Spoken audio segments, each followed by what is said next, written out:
Dirty backyard. Beyond the walls of paradise lies a harsh reminder of reality. Releasing January 25th, 2024, this event follows Moran, Sugar, and the Commander as they try to clear Moran's name after being framed for murder by a cunning criminal. Releasing along with the event is Moran, the fearless leader of the gang known as the Hiiiii Association, and the main character of this event's story.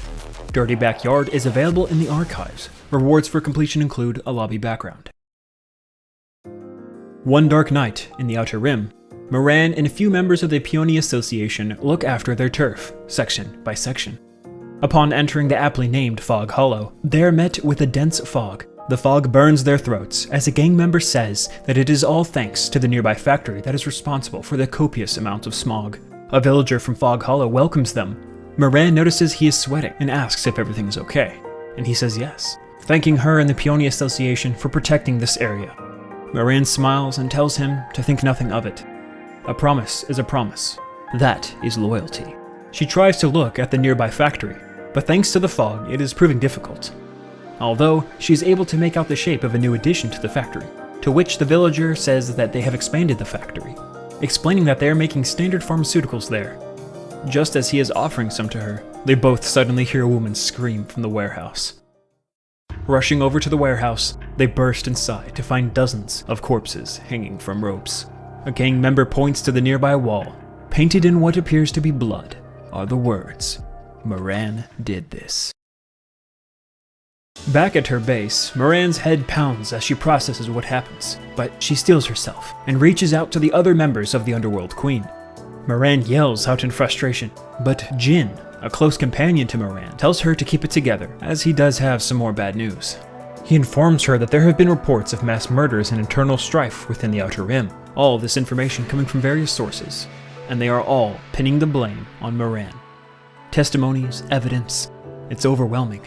The rumors have spread even to the Ark itself. Jin recommends reaching out to Rosanna and Sakura, but Moran says it is no use.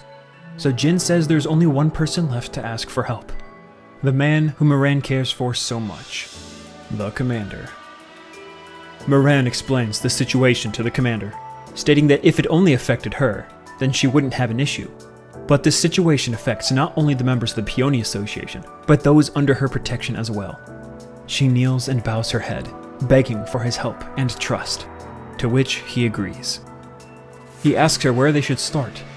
Moran planned to go back to Fog Hollow to investigate, but the Commander reminds her that it is too dangerous to go as just the two of them, saying that he has someone in mind who can help, and the two of them head to visit Cafe Sweetie. After filling Sugar in on the situation, she asks if he's pulling her leg. Moran yells out in frustration, reassuring Sugar that she is indeed innocent, because why would she suddenly start murdering people? Sugar agrees to come along with them, but only if the price is right. Moran confesses that the Hiiiii Association isn't exactly rich, but Sugar ignores Moran and tells him to meet her at the Outer Rim. Moran and the Commander meet up with Sugar, who is wearing a dress. Moran says it's been a while since she's seen her wear that dress. Sugar says she used to dress like this all the time when she lived in the Outer Rim. This is all new information to the Commander, but Moran says Sugar had quite the reputation. Before they head out, Moran remarks that it is reassuring to have an old pal along for the ride. But when the Commander implores on what that meant, Sugar dismisses it. As soon as they enter the Outer Rim, piles of dead bodies line the protective wall stacked like lumber. Crowds of people climbing over the mound of corpses, hoping to make it over the top. But those who grovel on the ground beg for something called mist. When the trio approach a citizen, the person says if they don't get mist, that they are going to die. He yells that he needs Moran, that she is the one who distributes it, and he suddenly runs away past the trio. They approach a man who is walking normally, but when he turns to face them, he has a deep cut along his stomach. The bleeding is intense, but he smiles like nothing is wrong. As soon as he notices Moran, his eyes widen and he yells out that their savior is here. But as he yells, the exertion is too much and he collapses, vomiting blood. Upon hearing his cries, hordes of people rush at the trio, begging Moran for mist. The crowds grope at them, grabbing and pulling in pure desperation. But as a shotgun blast rings out into the air, the crowd scatters like roaches. Sugar tells the Commander to get on Black Typhoon, and the three of them escape. Once they are far enough away, in an alley, Sugar pulls Commander towards her. Racking the pump, she aims the shotgun at Moran, saying that she knew she was up to something. Moran begs for innocence, stating that she has no idea what mist even is. Sugar doesn't believe her. But Moran asks Sugar how she even knows what mist is in the first place. Not only that, she took the job knowing that Peony Association doesn't have the money to pay her. And seeing that gruesome scene earlier, Sugar wasn't fazed. Sugar tells Moran to not spin his back on her. But just as Sugar starts to pull the trigger, a hand reaches out and stops her. To Sugar's surprise, it's Jin.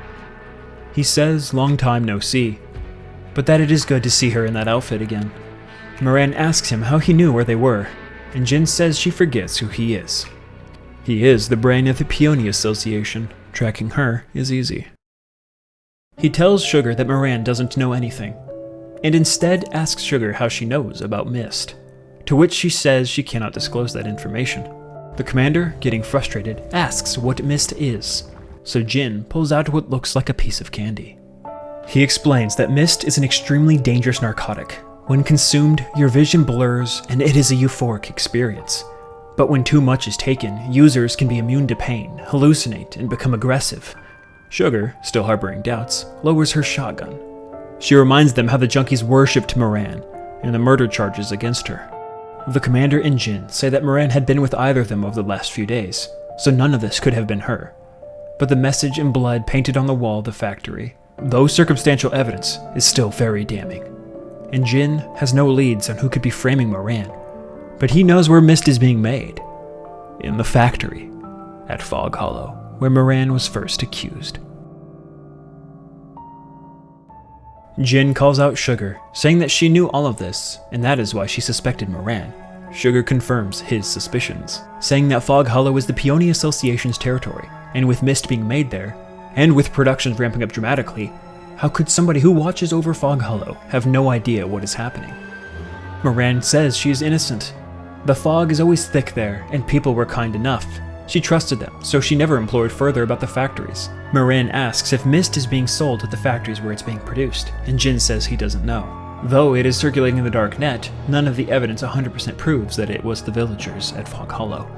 So Moran takes their side, saying that the villagers are innocent.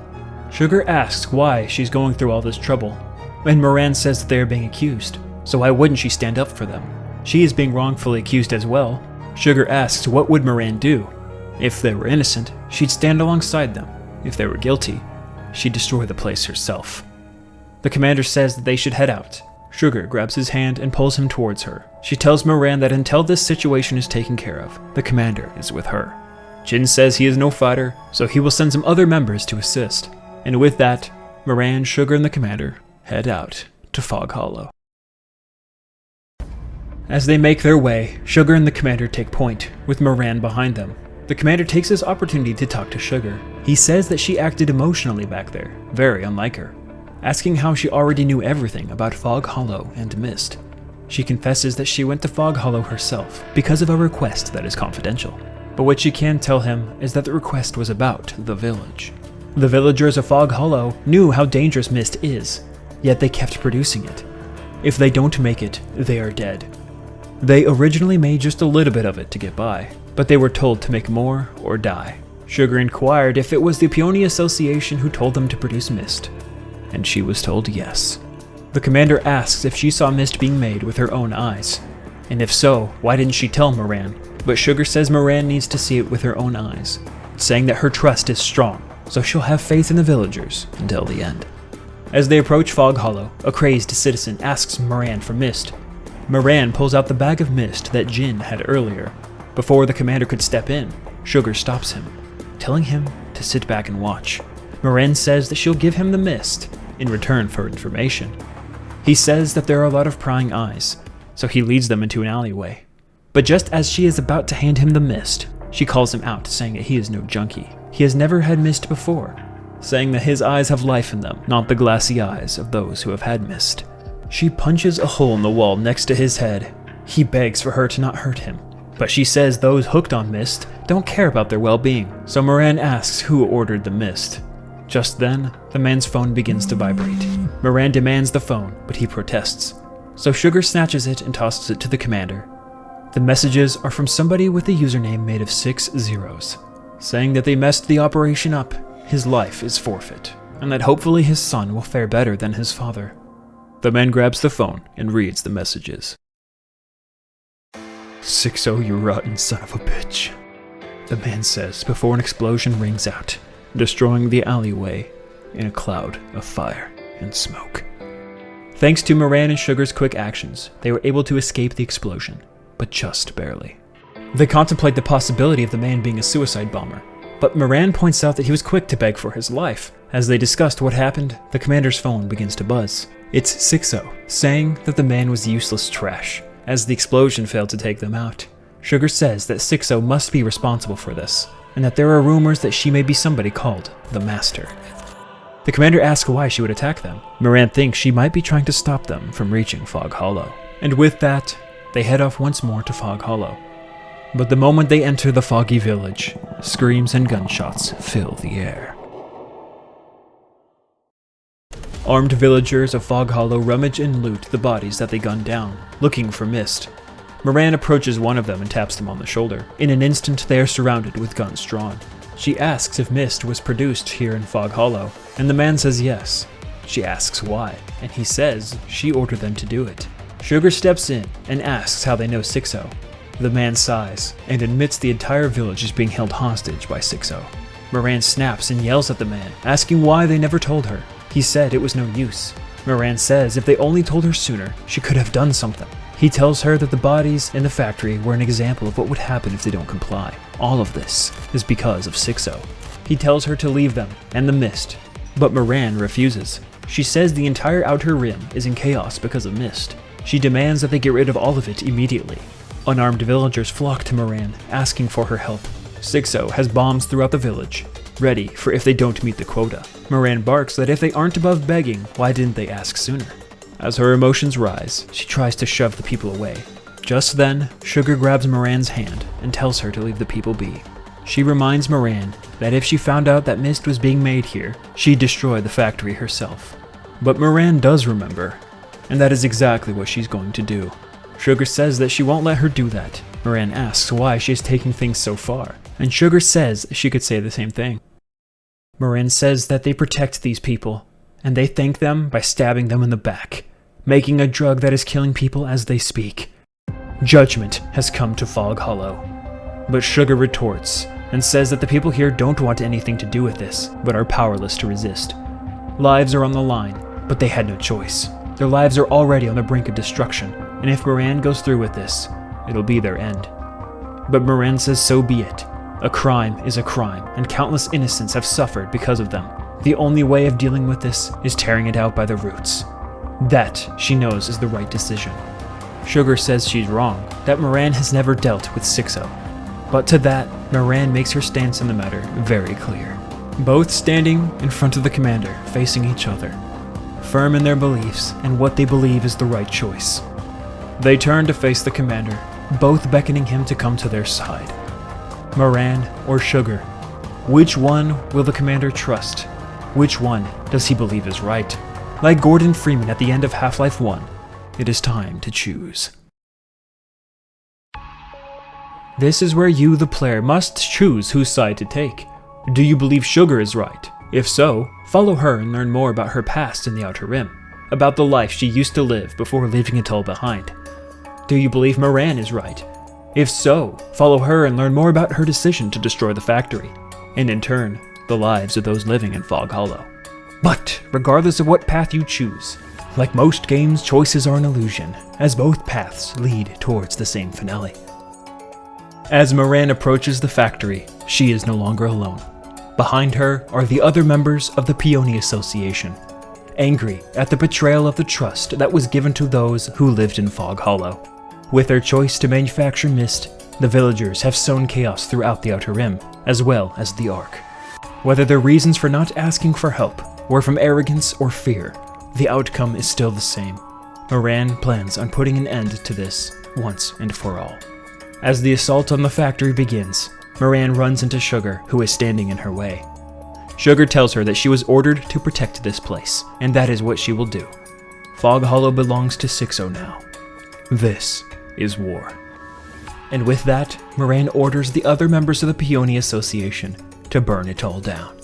Sugar, holding on to her instructions, rushes at Moran once again. A day has passed since that night.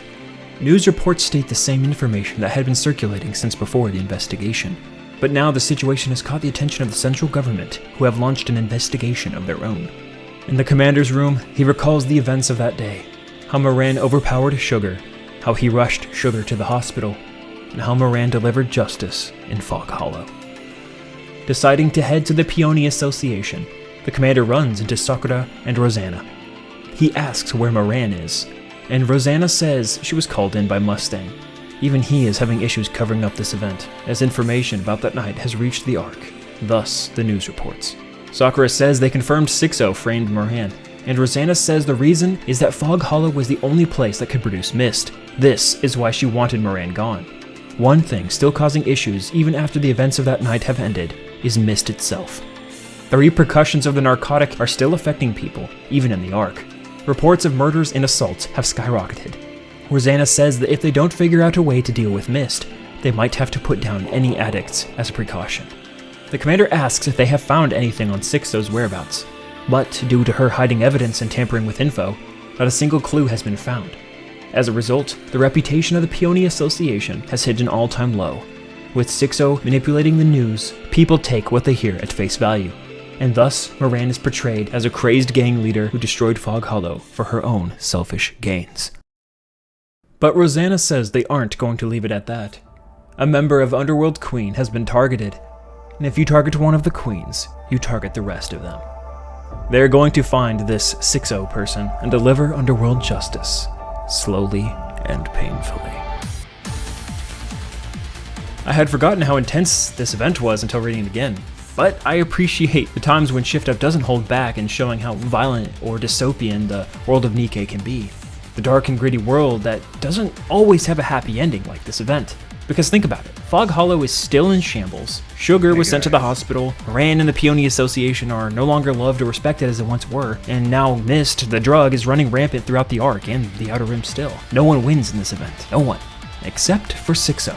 And I have a feeling the commander believes that the war against 6-0 has only just begun.